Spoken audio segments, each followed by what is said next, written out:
Hello everyone, welcome to Elite Straight. My name is Gaurav and today I am back again with a new video. काफ़ी सारे students के आज के time पे calls आती हैं, मैसेजेस आते हैं कि सर जून का मंथ आ चुका है, मैं अभी तक प्रिपरेशन स्टार्ट नहीं किया हूँ, या मैं तो रिपीटर हूँ, मैं लास्ट ईयर का कैट दिया था, मेरे कुछ कॉलेजेस की कॉल्स पेंडिंग थी, अभी रिजल्ट्स आउट हुए हैं तो मेरी कन्वर्ट्स नहीं हो पा रही हैं, वेट लिस्ट है बहुत बड़ा और वो कन्वर्ट नहीं होगा, मुझे दोबारा से प्रिपरेशन करना है, या फिर मेरा अभी जस्ट कॉलेज ओवर होने वाला एग्ज़ाम्स हैं या एग्ज़ाम्स ओवर हो चुके हैं, मुझे अभी से स्टार्ट करना है। क्या मैं किस तरीके से मुझे स्टार्ट करना चाहिए, क्या कोई नया बैच है मेरे लिए जिससे मैं प्रिपरेशन स्टार्ट कर सकता हूँ।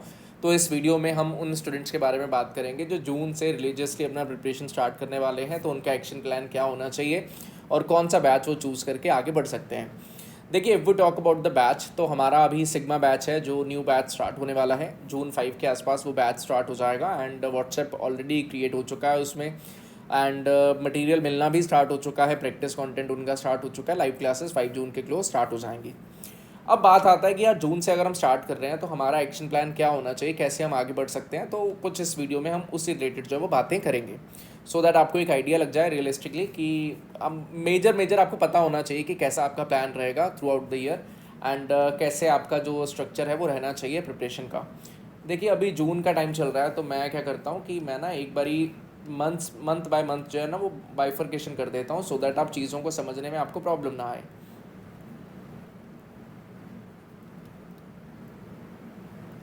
नवंबर तक अपने पास पे टाइम अवेलेबल है जी, कैट तक अराउंड 180 डेज़ का टाइम बचता है जिसमें अपने को प्रिपरेशन करना होगा। तो आप ये जून से लेकर सितंबर तक के फर्स्ट 4 मंथ्स एंड अक्टूबर नवंबर के 2 मंथ्स, या फिर दूसरा बाइफर्केशन जून से लेकर सितंबर मिड तक 3.5 मंथ्स, और उसके बाद में सितंबर मिड से लेकर नवंबर तक 2.5 मंथ्स। ये दोनों में से कोई एक बाइफर्केशन होगा आपका, वो किस बेसिस पे डिपेंड करता है जी कौन सा बाइफर्केशन आपके लिए रहेगा। देखिए, अगर तो आप एक रिपीटर हैं और रिपीटर एज एन आपका लास्ट ईयर 80% प्लस था, आपको चीज़ों का आइडिया है, बेस आपका थोड़ा बहुत क्लियर है, तो आप कुछ इस सिनेरियो पे चलोगे कि अराउंड 3.5 मंथ्स में आपको सिलेबस कंप्लीशन करना है एंड देन लास्ट का 2.5 मंथ्स में आप मॉक्स दोगे, रिवीजन करोगे, एनालिसिस करोगे एंड आगे बढ़ोगे। एंड इन केस आप वो स्टूडेंट हो जो अभी से स्टार्ट करने वाले हैं, कैट का कोई भी एक्सपीरियंस नहीं है, तो आप 4 मंथ्स का टाइम लोगे एंड उसके बाद में आप 2 मंथ्स अपना मॉक्स, एनालिसिस और रिवीजन के ऊपर स्पेंड करोगे। अब जब मैं सिलेबस कंप्लीशन की बात करता हूँ तो सिलेबस कंप्लीशन का मोटा मोटा मतलब ये है कि आपको हर एक टॉपिक पूरा डेप्थ में पढ़ा होना चाहिए। ये नहीं कि भाई मैंने सिलेबस तो कर लिया लेकिन उसी टॉपिक से अगर मेरे को क्वेश्चन आ रहा है कोई भी सेक्शनल में, मॉक में, टॉपिक टेस्ट में, तो मुझे ऐसा लगता है यार ये तो कुछ अलग ही आ गया, ये तो मैंने पढ़ा नहीं है, तो फिर वो सिलेबस कंप्लीशन में नहीं माना जाता। सिलेबस कंप्लीशन पूरा डेप्थ में जाकर करना होगा। डेप्थ में जाने का मतलब ये है कि यार कॉन्सेप्चुअल क्लैरिटी आपको पूरा हो चुका है A to Z, उसमें ऐसा नहीं है कि आप अभी भी फंसे हुए कॉन्सेप्ट में, एंड उसका एप्लीकेशन भी आपने डेवलप कर लिया है। और एप्लीकेशन डेवलप करने का मतलब क्या होता है कि यार एक कॉन्सेप्ट सीखना और एक्चुअल में उसके ऊपर क्वेश्चन सॉल्व कर पाने में बहुत बड़ा डिफरेंस होता है। तो आपने कॉन्सेप्ट अगर सीख लिया लेकिन आपका एप्लीकेशन उस पर डेवलप नहीं हुआ, क्वेश्चन आप सॉल्व नहीं कर पा रहे हो, then it is of no use. उससे बेटर है कि थोड़ा स्लो डाउन हो जाओ, 4 महीने का टाइम ले लो, कोई दिक्कत नहीं है। 4 महीना काफ़ी अच्छा टाइम होता है अगर आप पूरा अच्छे से पढ़ने के लिए रेडी हो, डेडिकेटेड हो। और ये बैच जो सिग्मा बैच या जो लोग जून से स्टार्ट करते हैं उनके पास में ना हल्का प्रिपरेशन करना या थोड़ा ढीले पढ़ के प्रिपरेशन करने का स्कोप नहीं होता। आपको अपना प्रिपरेशन जो है वो एक सही लेवल पर लेके जाना पड़ेगा। आप किसी दिन पे ये नहीं सोच सकते यार आज मन नहीं कर रहा, आज घूमने निकल जाता हूँ, आज मस्ती करते हैं, ये सिनेरियो आपके साथ नहीं रहेगा। स्पेशली उन स्टूडेंट्स के लिए जो लास्ट ईयर बहुत स्ट्रॉन्ग परसेंटाइल्स नहीं ला पाए थे, इस ईयर उनको अच्छे से प्रिपेयर करके स्ट्रॉन्ग परसेंटाइल्स लानी है, या फिर जो फ्रेशर्स हैं आपको बहुत सही से पढ़ना पड़ेगा। अब कंसेप्ट के साथ साथ आपका एप्लीकेशन डेवलप करना, that is mainly for the math section, quant section. Now if we talk about DILR sections and as well as for VARC, इन दोनों सेक्शंस के लिए ना आपका सॉल्विंग एबिलिटीज़ स्टार्ट होना बड़ा ज़्यादा ज़रूरी है। और सॉल्विंग एबिलिटीज़ डेवलप करने के लिए कोई ऐसा नहीं है कि भाई 4 महीना लग जाएगा। सॉल्विंग एबिलिटीज़ आपकी 1.5 to 2 मंथ्स के अंदर अंदर डेवलप हो जाती हैं। उस लेवल तक आप सीख जाओगे कि आप कैट ओरिएंटेड पजल जो हैं बहुत ज़्यादा डिफिकल्ट शायद नहीं बनेंगे, बट ईजी टू मॉडरेट या मॉडरेट टू डिफिकल्ट वाले लेवल के आप बनाना स्टार्ट कर दोगे। That will take more time, but that is fine, क्योंकि टाइम हमारे पास में है अवेलेबल कि हम उतना टाइम देकर अपनी चीज़ें और बेटर कर सकते हैं। तो 1.5 to 2 मंथ्स में आपका LRDA section as well as VARC section, क्योंकि सिलेबस कंप्लीशन का कोई मेजर रोल है नहीं यहाँ पर, ना ही VARC में ना ही DILR में। VARC में तो और ही 5 ही चीज़ें आ रही हैं, आपका वीए पोर्शन आ रहा है, रीडिंग कॉम्प्रिहेंशन आ रहा है, वीए में पैरा जंबल्स आ रहा है, फिलिंग द ब्लैंक्स आ रहे हैं, पैरा समरी आ रहा है, ऑड मैन आउट आ रहा है, 5 ही चीज़ें आ रही हैं, कुछ एक्स्ट्रा तो आ नहीं रहा। तो 1.5 to 2 मंथ्स में आपको एक आइडिया लग जाता है कि चीज़ें कैसे वर्क करती हैं। साथ ही साथ आपको रीडिंग हैबिट डेवलप करना मस्ट है, मतलब उसके बिना आपका काम नहीं चल सकता। आपको रीड तो करना ही होगा, अच्छा लगे बुरा लगे, बोरिंग लगे एनर्जेटिक लगे, जो सिनेरियो रहेगा, रीड तो भाई तेरे को करना पड़ेगा, तेरे पास कोई और ऑप्शन नहीं है। रीड करेगा, थोड़ा कॉम्प्रिहेंशन टेक्निक्स डेवलप होंगी, थोड़ा दिमाग में घुसना स्टार्ट होगा कि जो रीड कर रहा है एक्चुअल में क्या मतलब है उसका, दिमाग में रहना स्टार्ट होगा, इन्फर कर पाओगे और आगे बढ़ पाओगे। And same goes for LRDA section, थोड़ा पेन चलना स्टार्ट हो जाए, सॉल्विंग एबिलिटीज़ थोड़ी उस लेवल पे डेवलप हो जाए कि नए क्वेश्चन अपने आप से सॉल्व होना शुरू हो जाए। DLR मैं ही कराता हूँ, तो I will take care of that, कैसे उसको मैनेज करना है, कैसे आपका अप्रोच बिल्ड किया जाएगा, हर एक चीज़ का हम लोग गाइडेंस देंगे, आप आगे बढ़ोगे। हमारा ये टारगेट है कि हमने सिग्मा बैच में अरिथमेटिक की वीडियोस का एक्सेस ऑलरेडी दे दिया है।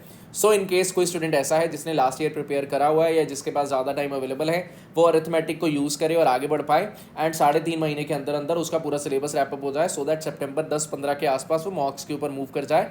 एंड अगर कोई स्टूडेंट ऐसा है जिसके पास टाइम अवेलेबिलिटी नहीं है यार, वो बेस से पढ़ना चाहता है, तो अरिथमेटिक की वीडियोस का एक्सेस है वो उसको अवॉइड करके बाद में जब लाइव में होगा अरिथमेटिक तब वो कर सकता है। उस केस में आपका सिलेबस कंप्लीशन सितंबर एंड तक जाएगा एंड अक्टूबर एंड नवंबर का आपको टाइम मिलेगा मॉक्स and discussions and revision and analysis के लिए।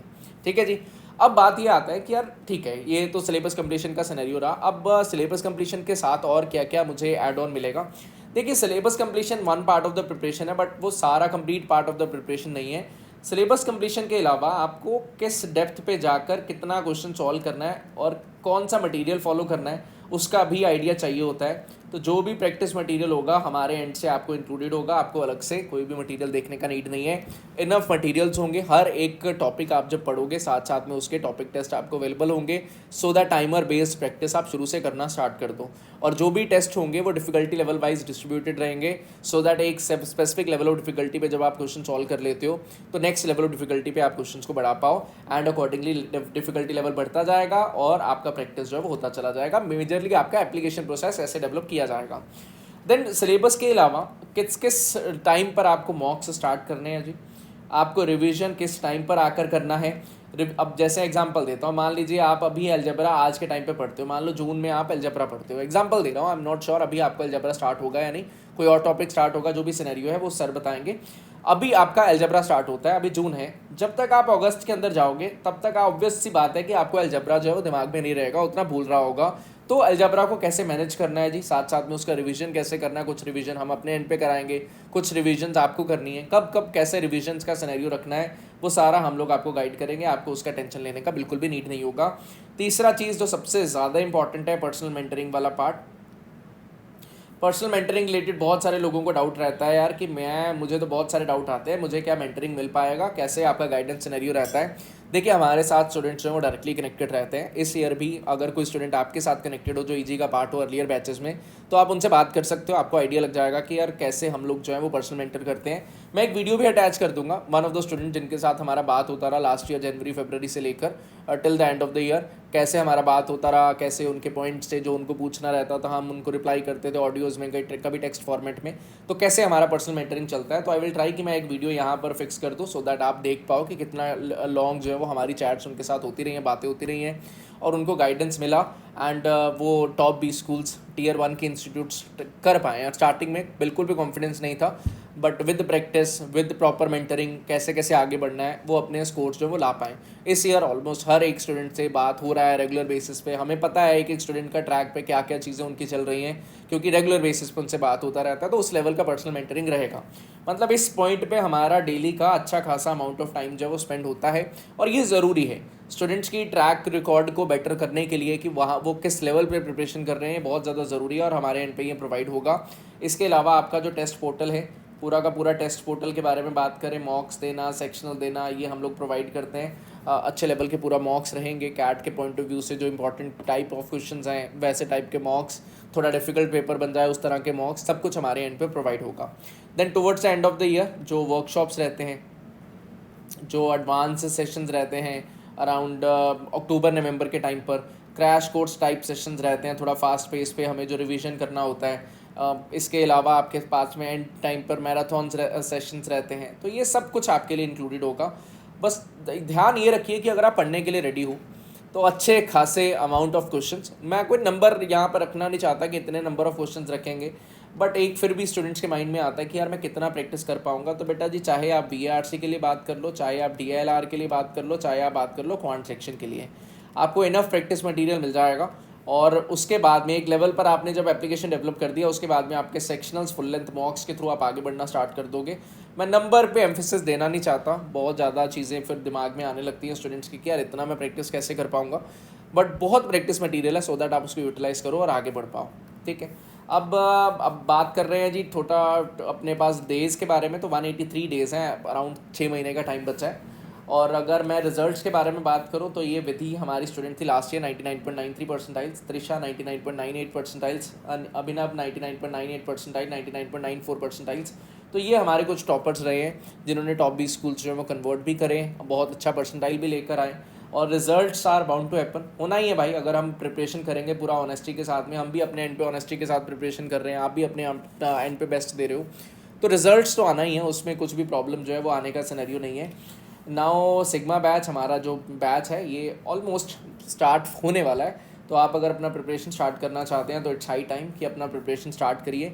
इससे और ज़्यादा डिले ना करो, जून आ चुका है, इससे ज़्यादा और डिले करना बहुत ही ज़्यादा रिस्की सिनेरियो रहेगा। एक एग्जांपल मैं पहले भी शेयर कर चुका हूँ, 33.70 परसेंटाइल से 98.98 परसेंटाइल्स पे आया, और बहुत बड़ा जंप है। और ऐसे बड़े सारे स्टूडेंट्स हैं 99 प्लस तक भी गए हैं, कुछ लोग 80s से 99 प्लस पे गए हैं, कुछ लोग जो है वो 70s से 99 प्लस पे गए हैं, कुछ लोग 60s से 98 प्लस तक गए हैं। तो मूवमेंट बहुत बड़े बड़े हुए हैं।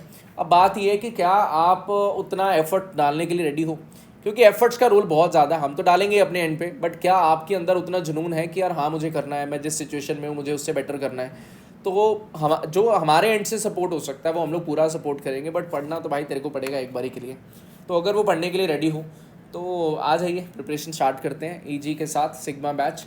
एंड ये कुछ रिजल्ट्स हैं हमारे 2025 के, आप चेक कर सकते हैं। काफ़ी सारे स्टूडेंट्स पूछते हैं रिजल्ट्स का सिनेरियो, तो मैंने यहाँ पर कुछ पोस्टर्स जो हैं वो ऐड करें, आप ये चेक कर सकते हो। 97 to 98 percentiles and so on. बहुत सारे स्टूडेंट्स ने अच्छा किया, आप में से भी बहुत सारे लोग अच्छा करेंगे next year. And I hope so I have made all the points very clear to you. That will be all from my side. Thank you, bye bye.